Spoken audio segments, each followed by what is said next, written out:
So my third film for the day was a 2017 new release. It came out on VOD a week or two ago, um, and I thought it was absolutely lovely. This is Stephen Cohen's Princess Sid.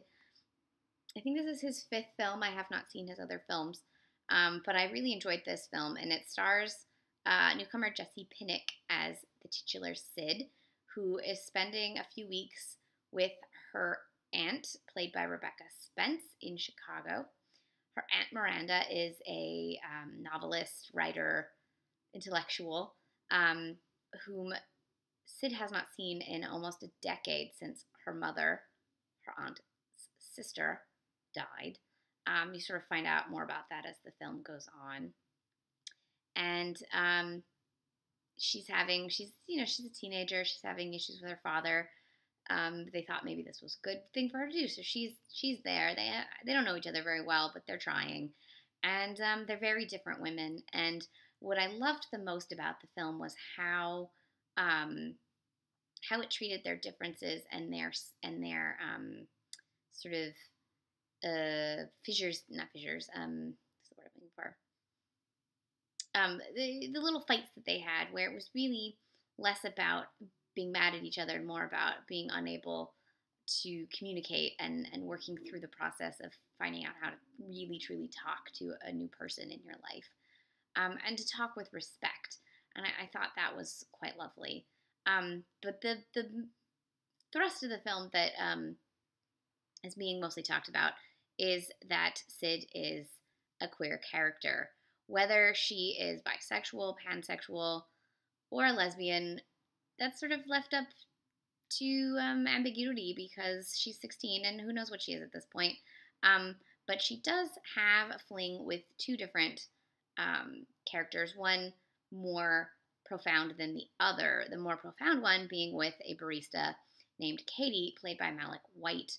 The actor Malic White is trans, although they do not say one way or the other. They've said trans, but you could also perhaps call them non-binary, and that's sort of discussed in the film as well as sort of left unspoken but sort of hinted at that the aunt character is perhaps asexual, and I thought that was fantastic. There's so many different fluid looks at sexuality and at the way in which people are that you don't often see in films, because usually everything is labeled and it's this and it's that.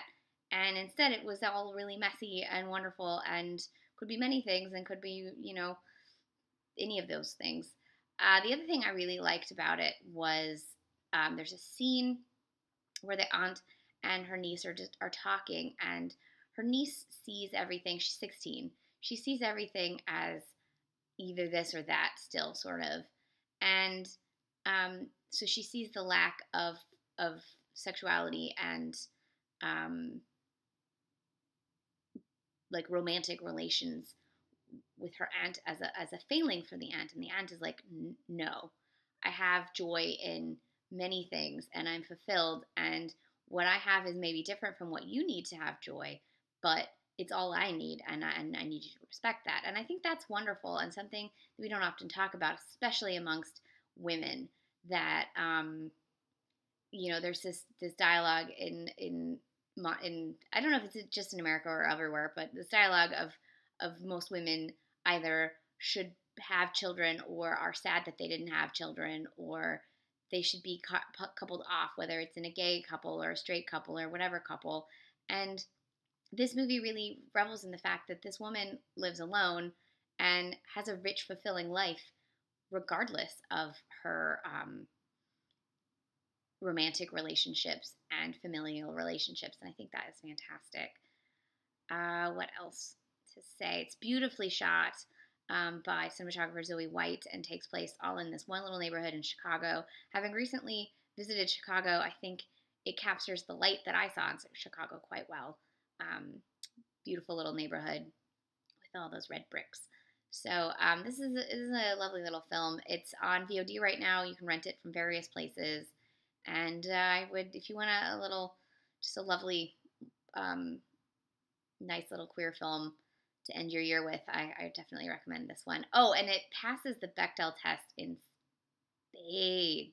Like, it really shows that it's not hard to write two interesting, and actually there's multiple interesting, wonderful named women in this film that talk about all kinds of things, because surprise, women talk about all kinds of things.